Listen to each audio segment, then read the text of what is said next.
નમસ્કાર મિત્રો, વિડીયોમાં તમારું સ્વાગત છે। જી હા મિત્રો, અત્યારે હાલ મોટા અને મહત્વના સમાચાર સામે આવી રહ્યા છે। તો મિત્રો, સમાચારમાં વાત કરીએ તો સુરતમાંથી એક કાળજુ કંપાવી દે તેવી ખબર સામે આવી છે। સુરતના પાડીસરા વિસ્તારમાં ધોરણ 9 માં અભ્યાસ કરતી એક સગીરા પર તેના ઘરમાં નજીક રહેતા યુવાને બળાત્કાર ગુજાર્યો હોવાનો ચોંકાવનારો કિસ્સો સામે આવ્યો છે। સગીરાને ગુપ્ત ભાગ ઈજા થતા રક્તસ્રાવ થતા તેને તાત્કાલિક સારવાર માટે હોસ્પિટલ ખસેડવામાં આવી હતી, જ્યાં સમગ્ર ઘટનાનો પર્દાફાશ થયો હતો। જી હા મિત્રો, અત્યારે હાલ મોટા અને મહત્વના સમાચાર સામે આવી રહ્યા છે।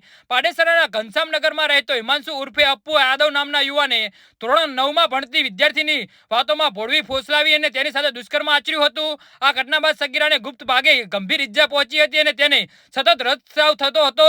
સગીરાની હાલત બગડતા પરિવારજનો તેને તાત્કાલિક સારવાર અર્થે સરકારી હોસ્પિટલ લઈ ગયા હતા। જી હા મિત્રો, અત્યારે હાલ મોટા અને મહત્વના સમાચાર સામે આવી રહ્યા છે, જ્યાં તબીબો દ્વારા તપાસ કરતા સગીરા પર બળાત્કાર થયો હોવાનું જાણવા મળ્યું હતું। તબીબોએ આ અંગે પરિવારજનોને જાણ કરતા સમગ્ર મામલો સામે આવ્યો હતો। આ ગંભીર ઘટના અંગે પરિવારજનો દ્વારા પાડેસરા પોલીસ સ્ટેશનમાં લેખિત ફરિયાદ નોંધવામાં આવી હતી। પોલીસે ભોગ બનનાર સગીરાની વિસ્તૃત પૂછપરછ કરી આરોપીની ધરપકડ કરી છે।